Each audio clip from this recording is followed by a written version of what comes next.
The Poem of the Man God, the third year of the public life. Chapter 476. Jesus converses with Joseph of Alphaeus, 22nd of August, 1946. The sun has just begun to shine on the country which is wet after a shower. It must have rained only recently, because the dust on the road is still wet, but has not turned into mud. That is why I say that it rained recently and that it was a brief fall. One of the first autumn showers foreshadowing the November rains, which will turn the road of Palestine into slimy ribbons. But this shower, favorable to the wayfarers, has only moistened the dust. The other calamity for Palestine reserved for summer months as mud is for the winter ones, and it has washed the atmosphere, leaves and herbs, which are now shining clean as they are in the early sunshine. A pleasant clean breeze is blowing among the olive groves covering the hills of Nazareth, and the flight of angels seems to be passing among the peaceful trees as the rustling leafy branches resound like large wings in flight, and their glossy silvery leaves gleam when blown all to one side, as if a wake of heavenly light was left behind by the angelical flight. The town has been left a few stadia behind when Jesus, who has taken some shortcuts along the hills, arrives at the main road, which from Nazareth goes towards the plain of Israel, the caravan route now becoming busier every minute with pilgrims. He walks a few more stadia on the road, when a crossroad near a milestone on the opposite side of which is inscribed Japhia, Sidonia, Bethlehem, Carmel to the west, and Zalat, Naim, Cytopolis, En-Ganim to the east. He sees, standing on the roadside, his cousin Joseph and Simon, who greet him at once together with John of Zebedee. "Peace to you! Are you already here? I was thinking of stopping here waiting for you, and that I was going to be the first to arrive. And I find you already here." And he kisses them, clearly happy to see them. "It was not possible for you to be the first to arrive, as we were afraid that you might pass before we arrived. We left by starlight, which was soon dimmed by clouds. I told you that you would see me. So, John, you have had no sleep." "Little, master, but certainly more than you had. But it does not matter." And the smile brightens John's serene face, a true mirror of his happy character, which is always satisfied with everything. "Well, brother, did you want to speak to me?" says Jesus to Joseph. "Yes, let us go into that vineyard. It will be more quiet there." And Joseph of Alphaeus is the first to advance between the 2 rows of vines, already stripped of their fruit. Only an odd, small bunch of grapes is left on the vine branches, among the yellowing branches about to fall, to satisfy the hunger of poor people and of pilgrims, according to Mosaic prescriptions. Jesus follows him with Simon. John remains on the road, but Jesus calls him, saying, "You may come, John. You are my witness." "But," says the apostle, looking perplexedly at Alphaeus' 2 sons. "No, do come. Nay, we want you to listen to our words," says Joseph. And John then goes down into the vineyard where they all proceed so far, following the curve of the rows of vines, that they cannot be seen from the road. "Jesus, I was happy to see that you loved me," says Joseph. "Could you doubt it? Have I not always loved you?" "And I have always loved you. But in our love, for some time, we have not been understanding each other. I could not approve of what you were doing, because I thought that you were ruining yourself, your mother, and us. You know, we, the elderly Galileans, we all remember how Judas the Galilean was struck, and how his relatives and followers were scattered, and their property confiscated. Those who were not killed were sent to the galleys, and their goods were confiscated. I did not want that to happen to us. Because, well, I thought that it was not true that just from us, from the stock of David, of course, but so. We are not short of bread, definitely not, and may the Most High be praised for that. But where is the real grandeur which all the prophecies ascribe to him who will be the Messiah?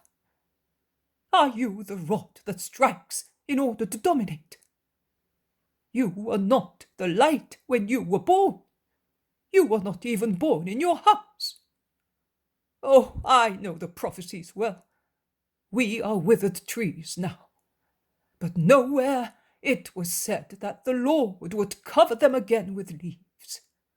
And what are you but a just man? Those are the thoughts which made me oppose you, moaning our ruin.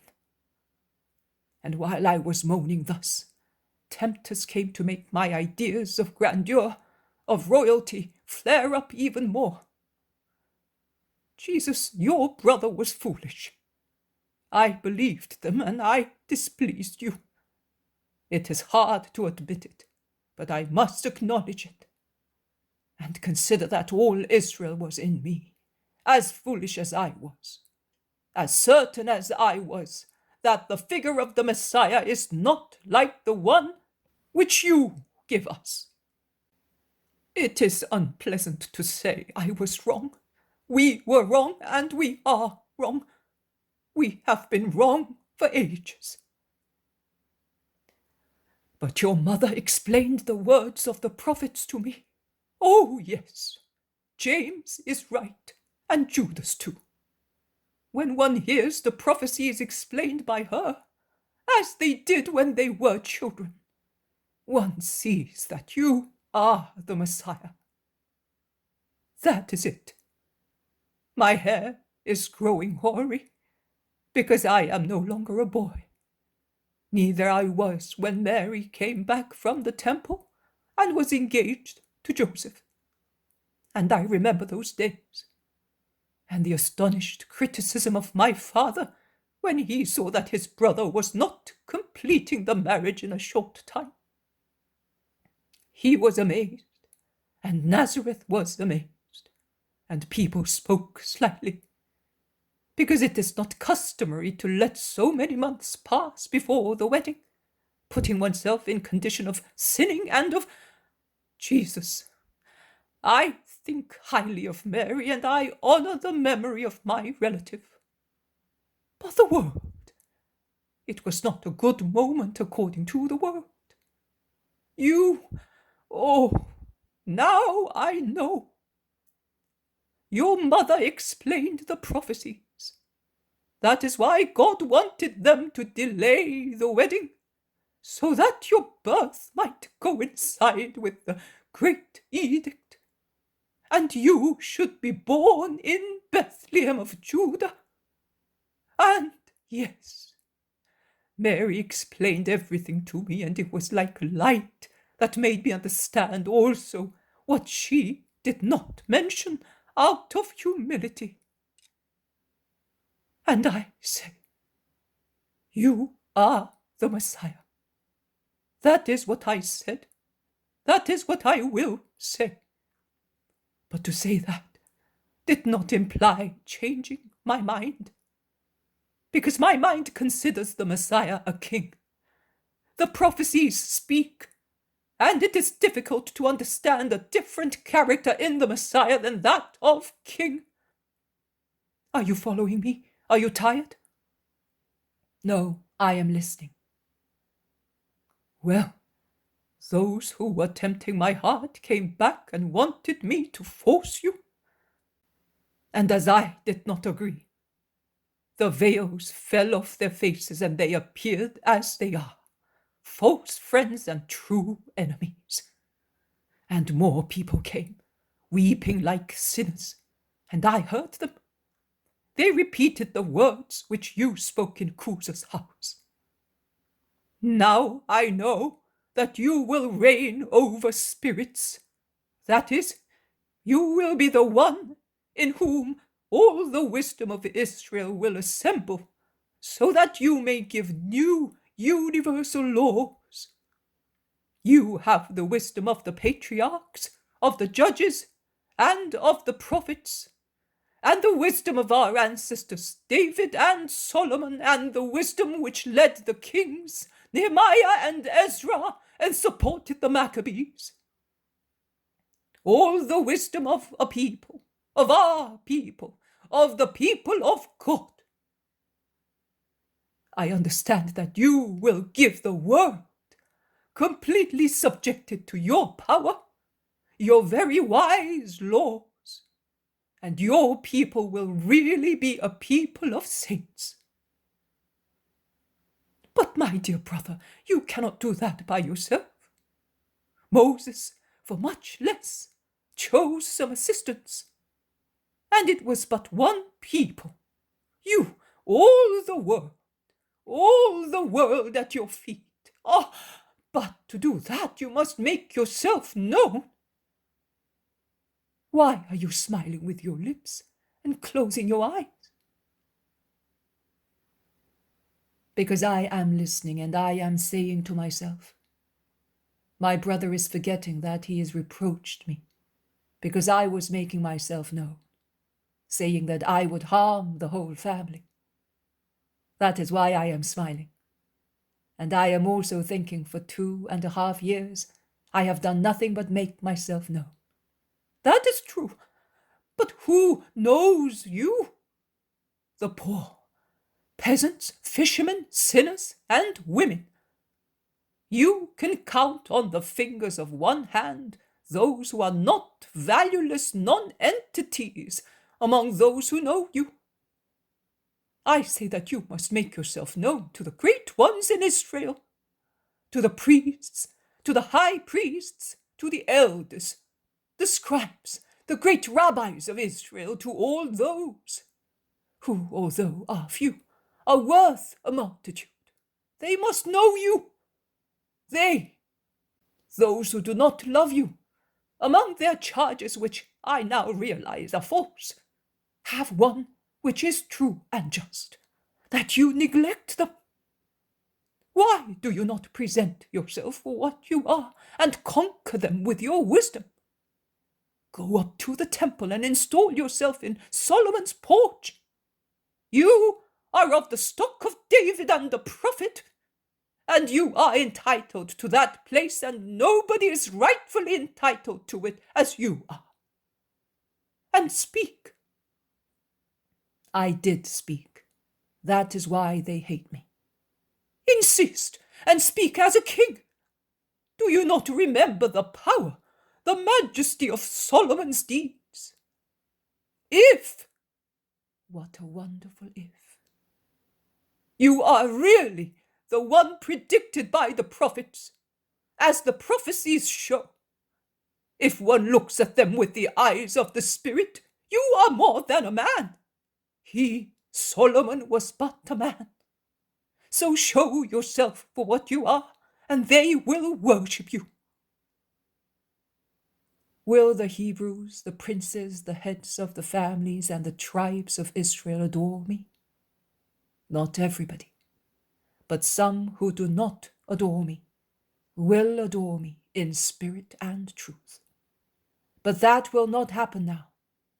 First, I must assume the crown, take the scepter, and put on the purple. Oh, so you are king. You will soon be king. You are saying so. It is just as I thought, as many people think. You really do not know how I shall reign. Only the Most High and I, and a few souls, to whom the Spirit of the Lord was pleased to reveal it, now and in the past, know how the King of Israel, the anointed of God, will reign. But listen also to me, brother. Joseph is right. How can you expect them to love you or fear you if you always avoid astonishing them? Do you not want to call Israel to arms? Do you not want to utter the cry of war and victory? But at least become king by public acclamation, by being able to gain such an acclamation through your power of rabbi and prophet, as it is not the first time that kings have been hailed thus in Israel, says Simon of Alphaeus. I already am king. I have always been king. Yes, one of the temple leaders told us, you were born king of the Hebrews, but you do not love Judea. You are a deserter king, because you do not go there. You are not a holy king, if you do not love the temple, where the will of a people will anoint you king.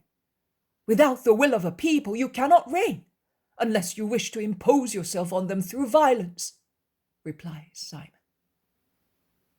You mean without the will of God, Simon? What is the will of the people? What is the people? For whom is the people?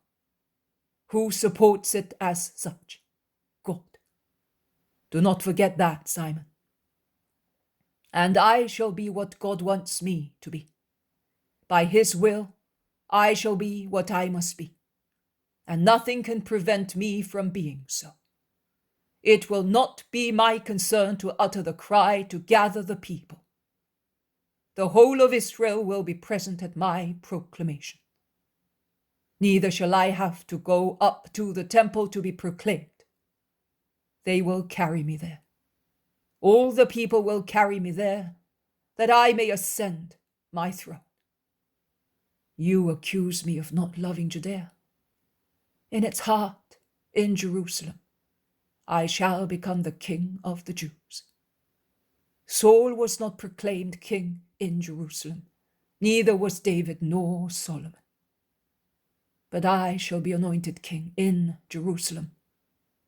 But I will not go to the temple in public now, and I will not install myself there, because it is not yet my hour. Joseph resumes speaking. You are letting your hour pass by. I am telling you, people are tired of foreign oppressors and of our leaders. This is the hour, I am telling you. The whole of Palestine, with the exception of Judea, but not all of it, is following you as a rabbi. And even more than that, you are like a flag hoisted on a mountaintop. Everybody is looking at you. You are like an eagle waiting for you to shoot the arrow. Go, leave Galilee, the Decapolis, Perea, the other regions, and go to the heart of Israel, to the citadel in which all evil is enclosed and from which all good is to come, and conquer it. You have disciples there as well, but they are tepid because they do not know you well. They are few because you do not stay there, and they are somewhat doubtful because you did not work there the deeds which you worked elsewhere. Go to Judea, so that they may also see who you are through your deeds. You reproach the Hebrews for not loving you, but how can you expect to be loved by them if you hide yourself from them? No man seeking or wishing to be acclaimed in public performs his works secretly, but he does them in such a way that people may see them. So, if you can work wonders in hearts, bodies, and elements, go there and make yourself known to the world. I told you, it is not my hour. My time has not yet come. You think that it is the right moment, but it is not so. I must act in my time, not before, not after. It would be useless before. I would make the world and hearts obliterate me before I accomplish my work. And the work already done would bear no fruit, because it is not completed and helped by God, who wants me to fulfill it without omitting one word or one deed. I must obey my Father, and I will never do what you hope for, because it would prejudice the design of my Father. I understand you and I pity you. I bear you no grudge. I am not even tired or annoyed at your blindness. You do not know, but I know. You do not know. You see the surface of the face of the world. I see its depth. The world shows you a face which is still kind. It does not hate you, not because it loves you, but because you do not deserve its hatred. You are a mere trifle, but it hates me because I am a danger to the world, a danger to the falseness, the greed, the violence, which is the world. I am the light, and light enlightens. The world does not love light because it reveals the actions of the world. The world does not love me. It cannot love me because it knows that I have come to defeat it in the hearts of men and in the gloomy king who dominates it and leads it astray. The world does not want to convince itself that I am its doctor and medicine, and like a madman, it would like to destroy me in order not to be cured. The world does not want to persuade itself yet that I am the master, because what I say is the opposite of what it says. And so, it tries to stifle the voice which speaks to the world in order to lead it to God and show it the true nature of his wicked actions. There is an abyss between me and the world, and it is no fault of mine. I have come to give the world the light, the way, the truth, the life.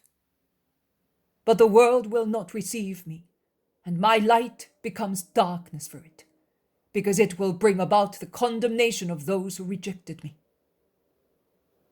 In the Christ is all the light for those men willing to receive it. But in the Christ is also all the darkness for those who hate me and reject me. That is why at the beginning of my human life I was prophetically pointed out as a sign of contradiction. Because according to how I am received, there will be salvation or condemnation, death or life, light or darkness. But I solemnly tell you that those who receive me will become the children of the light, that is, of God, born to God, because they received God. So if I came to make men the children of God, how can I make myself king, as many in Israel wish, out of love or hatred, out of simplicity or wickedness? Do you not realize that I would destroy myself, the real myself, that is, the Messiah, not the Jesus of Mary and Joseph of Nazareth? That I would destroy the King of Kings, the Redeemer, the one born of a virgin and called Emmanuel, admirable, counselor, strong, the Father of the future century, the Prince of Peace, God, whose empire and peace will have no end, sitting on the throne of David with regard to his human descent, but having as his footstool the world and all his enemies, and the Father at his side, as it is written in the book of Psalms, by the superhuman right of his divine origin. Do you not understand that God cannot be man, but through perfection of goodness, in order to save man? But he cannot and must not lower himself to poor human things. Do you not understand that if I should accept the crown and the kingdom as you conceive it, I would admit that I am a false Christ. I would lie to God. I would disown myself and the Father. And I would be worse than Lucifer, because I would deprive God of the joy of having you. I would be worse than Cain for you, because I would condemn you to perpetual exile from God in a limbo without hope of paradise. Do you not understand all that? Do you not see the snares of men to make me fall? The trap of Satan to hit the eternal Father in his beloved Son and in his creatures men? Do you not see that this is the sign that I am more than a man, that I am the man God? This craving of mine only for spiritual matters in order to give you the spiritual kingdom of God. Do you not understand that the sign that Gamaliel's words, exclaims Simon, that I am not a king, but the king? Is all this hatred from hell and of all the world towards me? I must teach, suffer, and save you. That is what I must do. But Satan and his like do not want that. One of you said Gamaliel's words. Now, he is not my disciple and will never be while I am in this world. But he is a just man. Well, is Gamaliel perhaps among those who tempt you and me with regard to the poor human kingdom? Oh no, Stephen said that the rabbi, when he heard what happened at Cus's house, exclaimed. My spirit startles as I ask myself whether he can really be what he says. But no such question would ever cross my mind if he had agreed to that proposal. The child whom I heard said that slavery and royalty will not be as we believed them, misunderstanding the prophets, that is, material, but spiritual, thanks to the Christ, the Redeemer from sin, and founder of the kingdom of God in souls. I remember those words, and I judge the rabbi by them. If in judging him I should find out that he is inferior to that height, I would reject him as a sinner and a liar. And I trembled seeing the hope which the child had put into them dissolve into nothing, says Simon. Yes, but in the meantime, he does not say that he is the Messiah, remarks Joseph. He is waiting for a sign, so he says, replies Simon. Give it him then, and make it a powerful one. I will give him what I promised him, but not now. In the meantime, you may go to the feast. I am not coming publicly, as a rabbi, as a prophet, to impose myself, because it is not yet my hour. But at least you will go to Judea. You will give the Hebrews proof that will convince them, so that they may not say, yes. But do you think that they will be of any avail to my peace? Brother, the more I do that, the more I shall be hated. But I will satisfy you. I will give them such proofs that more incontrovertible ones cannot be produced. And I will speak to them words capable of changing wolves into lambs and hard stones into soft wax. But they will be of no avail. Jesus is sad. Have I grieved you? I was speaking for your own good. You are not grieving me, but I would like you to understand me, my dear brother, and to see me for what I am. I would like to go away with the happy certainty that you are my friend. A friend understands and protects the interests of his friend. And I tell you that I will do that. I know that they hate you. I am certain by now. That is why I came. But you know, I will watch over you. I am the oldest. I will rebuff slander, and I will see to your mother, promises Joseph. Thank you, Joseph. My burden is heavy, and you are relieving it. Sorrow, like a sea, is advancing with its waves to submerge me, and hatred is with it. But it is nothing if I have your love, because the Son of Man has a heart, and this heart needs love. And I will give you it, In the eyes of God who sees me, I tell you that I will give you it. Go in peace, Jesus, to your work. I will help you. We were fond of each other then, but let us go back to those days, one for the other. You, the saint, I, the man, but united for the glory of God. Goodbye, brother. Goodbye, Joseph. They kiss each other, and then Simon says, Bless us that our hearts may open to all the light. Jesus blesses them, and before leaving them he says once again, I entrust my mother to you. Go in peace. We shall be like two sons to her. They part. Jesus goes back to the road and begins to walk fast with John beside him. After quite a long time, John breaks the silence, asking, But is Joseph of Alphaeus convinced by now? Or is he not? Not yet. Then what are you as far as he's concerned? Messiah? Man? King? God? The situation is not clear to me.